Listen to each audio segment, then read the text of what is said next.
Estamos agradecidos con Dios por su amor y su fidelidad. Mis amados,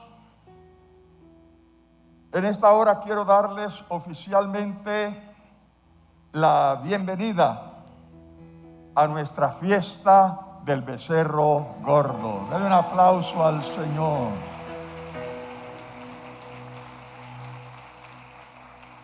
Esta fiesta que realizamos todos los años como cierre de nuestros 40 días de ayuno, la hemos tomado de la fiesta que hizo el padre del hijo pródigo el día que éste regresó a casa. Esta parábola del hijo pródigo, que se encuentra en el capítulo 15 del Evangelio según San Lucas, al igual que otras parábolas que compuso Jesús justo después de haber sido invitado a un banquete por un fariseo que, entre otras cosas, era uno de los gobernantes. Eso originó la parábola del hijo pródigo y otra serie de parábolas. Jesús fue invitado por un fariseo a una fiesta. Y esta era una de esas invitaciones tendenciosas que tenían la intencionalidad de hacer caer a Jesús. Y digo que tenían la intención de hacer caer a Jesús porque este banquete lo hicieron en un día de reposo. Y frente al asiento que estaba reservado para Jesús, pusieron a un hombre que tenía su vientre hinchado, sus brazos hinchados, sus piernas hinchadas. Y cuando Jesús vio el cuadro, por la posición donde pusieron al hidrópico, entendió que los fariseos y los intérpretes de la ley estaban tratando de tenderle una trampa. Así que Jesús decidió hacerles una pregunta. ¿Es lícito sanar en día de reposo a un hombre enfermo? Ellos callaron. Entendieron, se dieron cuenta que Jesús la había cogido en el aire, que ellos le estaban tendiendo una trampa. Así que callaron. Entonces Jesús tomó al hombre hidrópico y lo sanó y lo despidió. Con ese milagro, el ambiente se puso muy tenso en la casa de un gobernante que es fariseo. Y en medio de ese ambiente tenso, Jesús rompió el hielo con una enseñanza sobre qué hacer cuando se es invitado a una boda o a un banquete. Ya que hacía un instante ellos estaban corriendo, peleándose por escoger los mejores lugares en la mesa. Uno de los que se estaba peleando esos primeros lugares se sintió aludido con la enseñanza de Jesús y queriendo cambiar el tema, le dijo: maestro, bienaventurado el que coma pan en el reino de Dios. Y en ese momento Jesús compuso rápidamente una parábola, la parábola de la gran cena. Al salir de allí, algunos de los que estaban en la cena le siguieron y otros que estaban afuera esperándole, pero no habían sido invitados. Cuando Jesús salió, le seguían. Y cuando él vio a esa multitud que le seguía, les habló acerca de lo que cuesta seguir a Cristo. Les dice, no es sencillo. Es un precio que hay que pagar. Muchos publicanos y pecadores se sumaron a esta multitud que seguía a Jesús y se acercaban y Jesús los atendía. Y los fariseos y los escribas comenzaron a murmurar diciendo, este a los pecadores recibe y come con ellos. Y de inmediato Jesús armó una parábola. Por eso Jesús era el maestro de maestros. No hay nadie, absolutamente nadie, que pueda armar una parábola como las que armó Jesús en fracciones de minutos y con la profundidad de esas parábolas. No es que él tenía unas parábolas reservadas, no. En el momento y de acuerdo a la necesidad comenzaba a crearlas.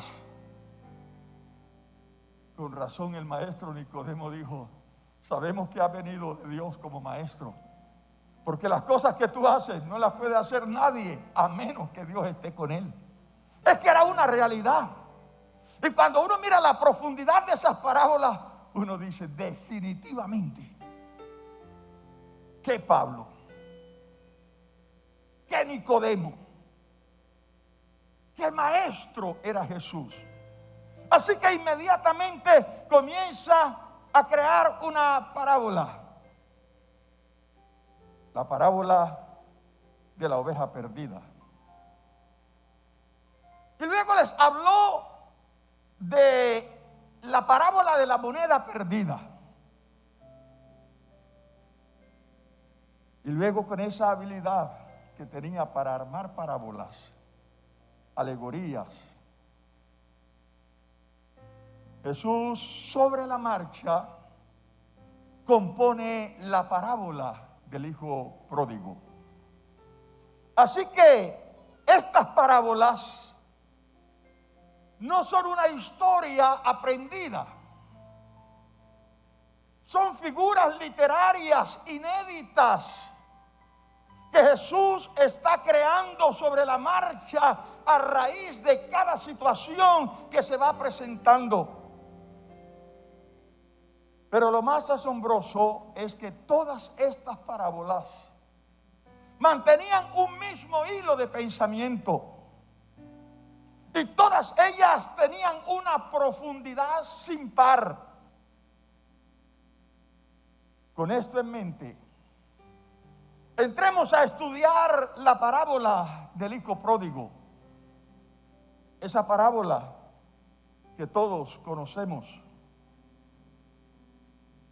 En esta parábola,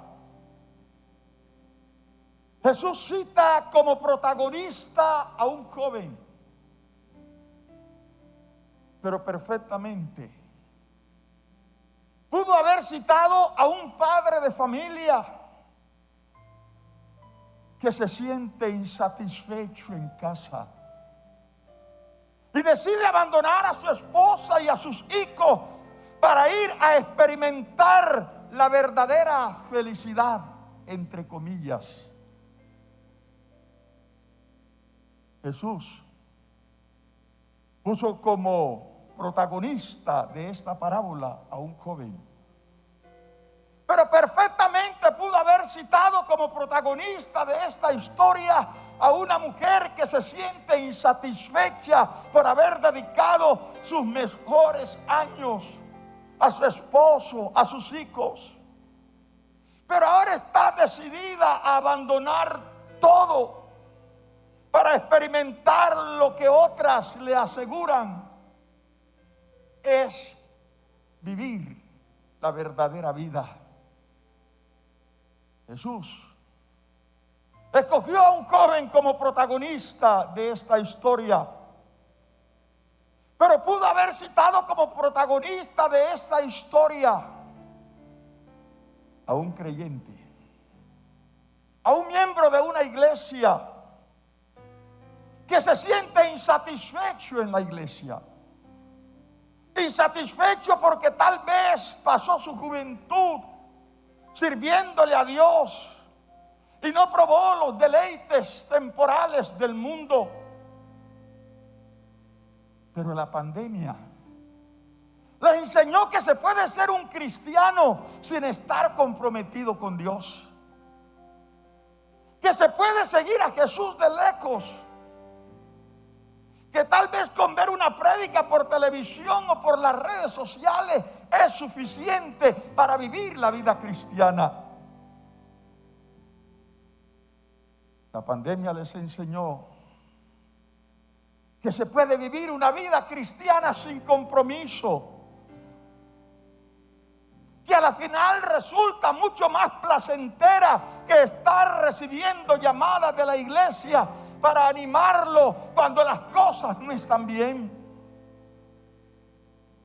Pero Jesús decidió escoger a un joven como protagonista de esta historia. Un joven que está representando a los adolescentes. Un joven que está representando al joven. Que está representando a la señorita. Un joven que está representando al caballero, a la dama, al creyente, etc. Un joven que lo tenía todo para ser feliz,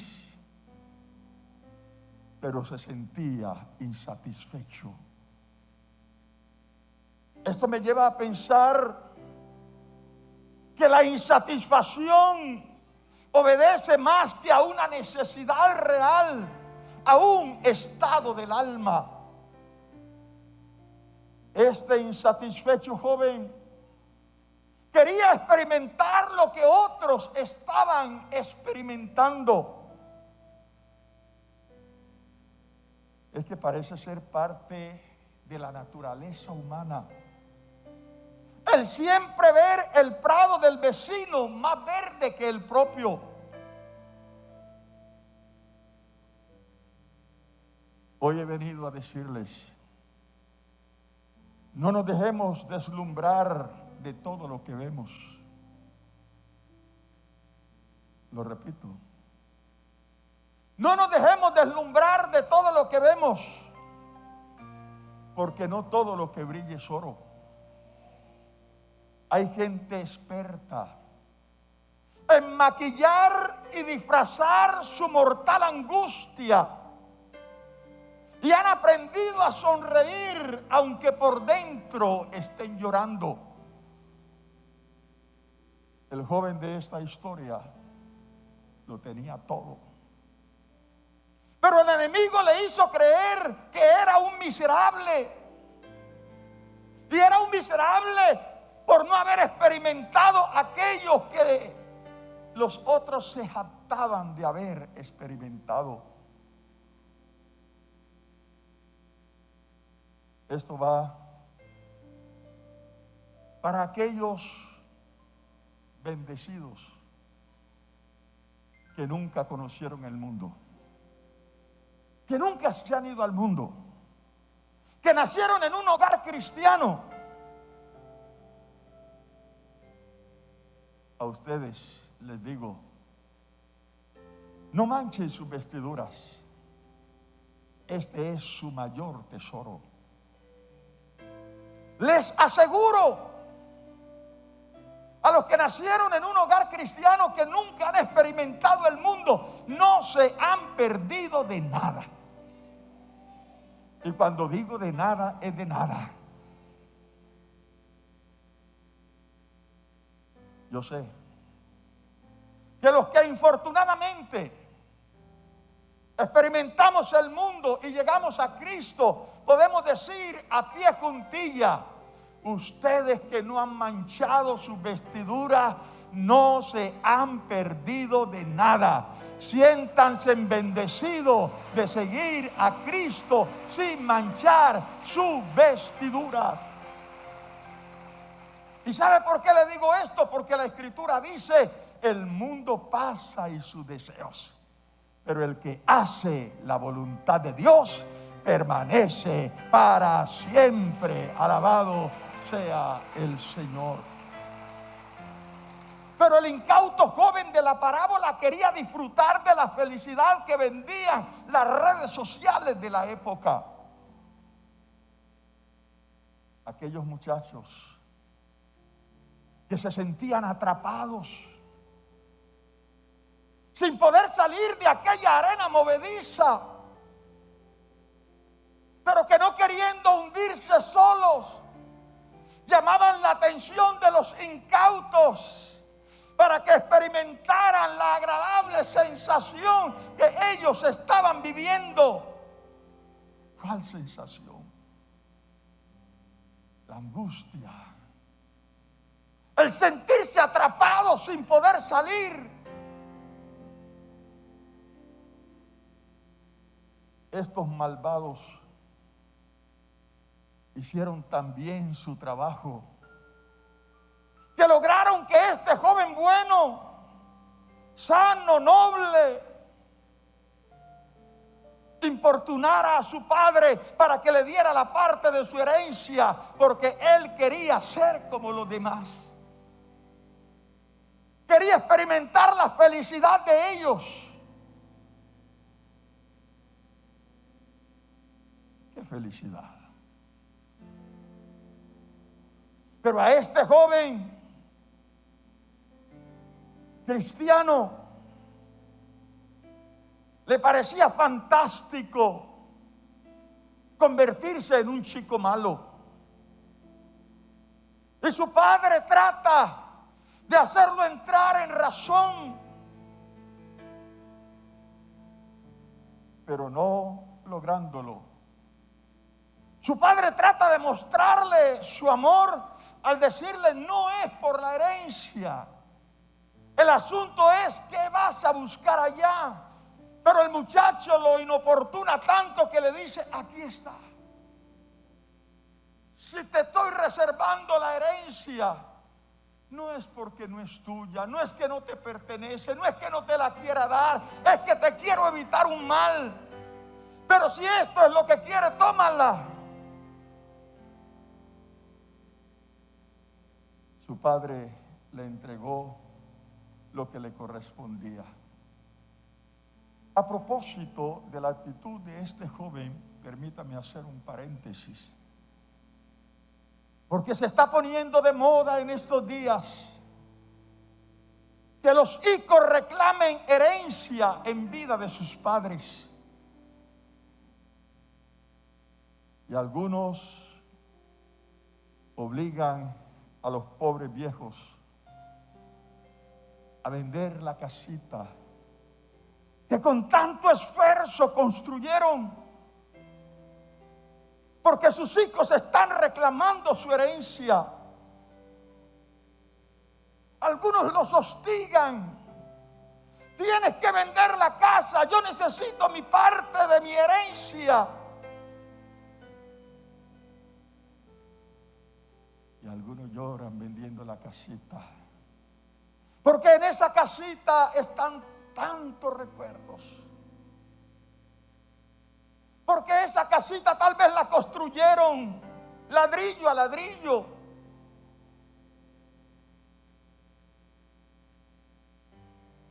Ahí están sus recuerdos más preciosos. Pero algunos tienen que acceder a vender la casa, irse a alquilar una pieza para poder complacer a sus hijos. Y esos benditos, cuando ya se gastaron la parte que le correspondía, van a quitarle a los pobres viejos lo poquito que tienen todavía ahorrado. a esos hijos miserables les digo, nunca les irá bien. Nunca les irá bien. Y no es que yo les esté maldiciendo cuando digo, nunca les irá bien. Digo, nunca les irá bien por lo que dice la Biblia. Honra a tu padre y a tu madre para que te vaya bien y seas de larga vida sobre la faz de la tierra. Entiéndame, no los estoy maldiciendo. Estoy recitando la sentencia de la Escritura para ellos. No les irá bien, les irá mal. Soy testigo de ver ancianos llorando. Pastor, me están obligando a vender la casa. Yo no quiero venderles lo único que tengo. Pero hijos malvados los obligan y después los viejos quedan sin nada. El joven de nuestra historia, ahora con todo ese dinero, creyó poder comprar la felicidad. Como si la felicidad estuviera en los bienes que se poseen. De ser así, no habría tantos ricos y famosos pegándose un tiro en la sien. De ser así, no habría tanta gente suicidándose, aunque lo tienen todo, entre comillas. Es que la felicidad es un estado de paz interior que solo llega a nuestra vida cuando Cristo está entronado en el centro de nuestro corazón. Aleluya. Este joven malgastó todo su dinero en mujeres, placeres y vicios. Y cuando todo lo hubo malgastado, tardíamente descubrió cuán lejos estaba de la casa del Padre. Tardíamente descubrió cuán lejos lo habían llevado aquellos placeres que solo duran un momento. Tardíamente descubrió cuán lejos lo habían llevado aquellos amigos que le prometieron amistad a perpetuidad. La crisis fue tal que le tocó ir a apacentar cerdos. Esto habla de cuán lejos se fue el hijo pródigo. Porque dentro de las fronteras de la nación no se criaban cerdos.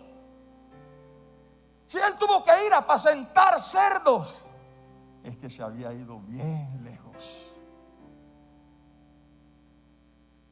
Mis amados, vivir una vida alejada de Dios simplemente nos lleva a una posilga, nos lleva a un chiquero. Algunos, la pandemia les enseñó que se puede ser cristiano estando lejos, que se puede ser cristiano sin estar activo en las cosas de Dios.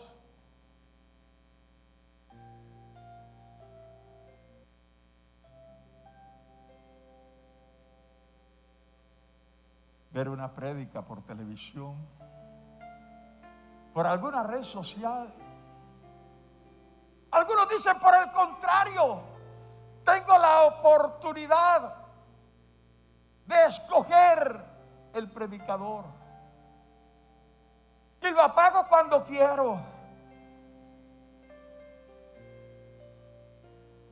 Eso le enseñó la pandemia.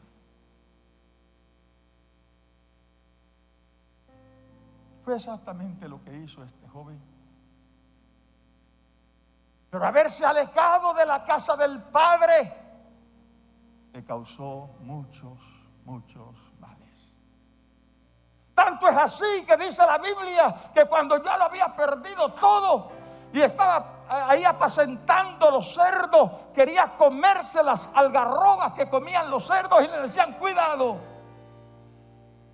Eso desmejora a los cerdos. En otras palabras,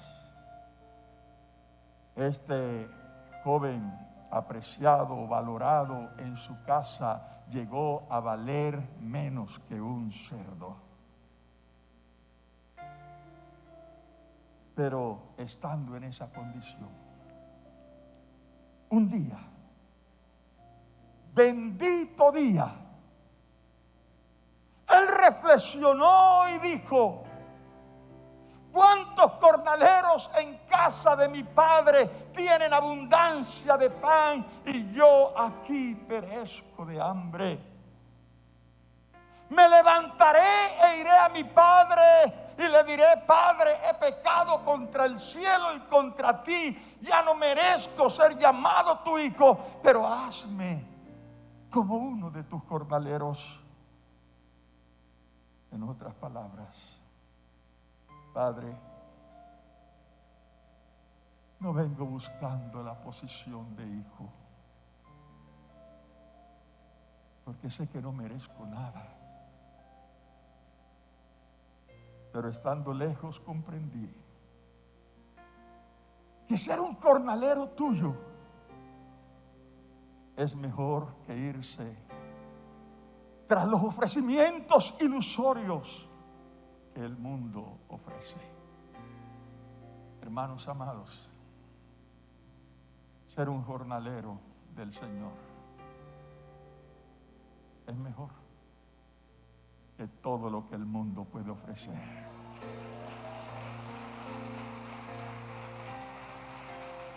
Yo no sé cuántos jornaleros del Señor hay aquí, pero lo que sí sé es que la pandemia les hizo creer a algunos: ¿para qué sirven? ¿Para qué sigues de jornalero? ¿Para qué sigues sirviéndole a Dios? Cuando se puede amar a Dios estando lejos. Cuando no tienes que tener ningún tipo de responsabilidad. A la final tú ya conoces a Dios.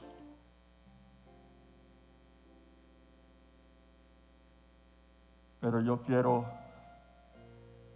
decir, hay un canto que decía hace mucho tiempo: jornalero soy en la viña del Señor. Y yo quiero que sigamos siendo jornaleros en la viña del Señor, porque esto es la mayor satisfacción que puede un creyente experimentar. Pero cuando Él le está diciendo: Padre, no vengo buscando posición. Sé que si me aceptas como un jornalero, ya eso es demasiado bueno para mí. No merezco nada. Pero el Padre no lo dejó terminar. ¿Qué cosas dices, hijo mío?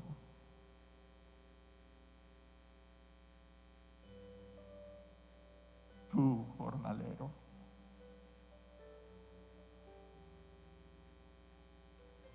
Dijo a sus siervos: pronto sacad el mejor vestido y vestidle. Poned calzado en sus pies. Poned un anillo en su dedo que le devuelva la autoridad perdida. Como una señal inequívoca, todos tus derechos te son devueltos.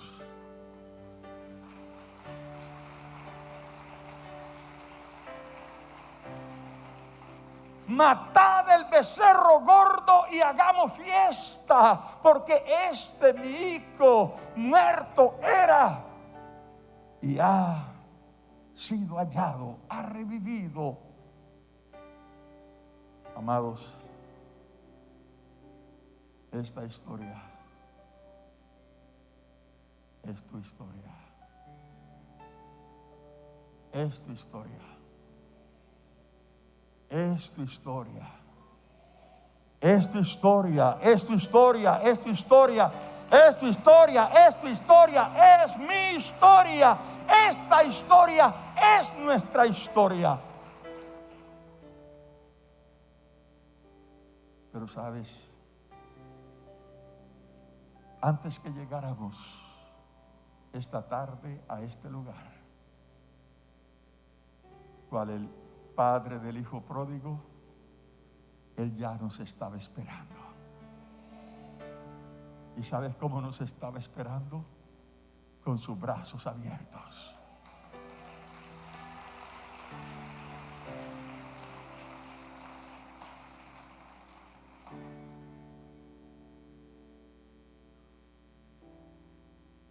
Él en esta noche nos dice: bienvenido de vuelta a casa.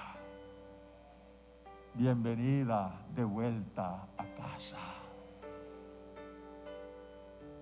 Tus derechos te son restituidos.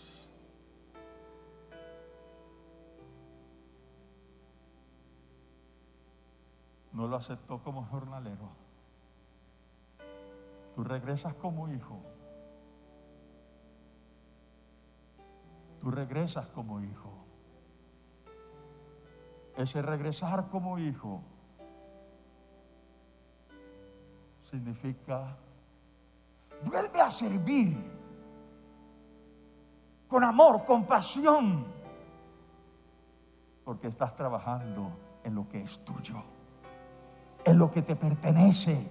Vuelve a tener sentido de pertenencia en lo que el padre le está diciendo al hijo. No, un jornalero trabaja por la paga, el hijo trabaja porque eso es suyo. El Señor en esta noche, cuando nos está esperando con los brazos abiertos, que regresemos, nos dice: vuelve, pero no como aquel que la pandemia le enseñó que se puede seguir a Dios estando lejos, que se puede conformar con ver una prédica en un mensaje televisivo y es suficiente. No, no, no. Yo quiero que vuelvas a tener sentido de pertenencia. Yo quiero que vuelvas a sentir que servir a Dios es el mayor privilegio que ser humano puede tener sobre esta tierra. Póngase de pie, por favor. Y ahí en pie,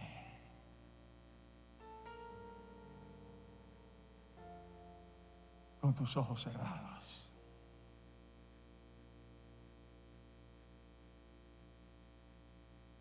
Él te estaba esperando.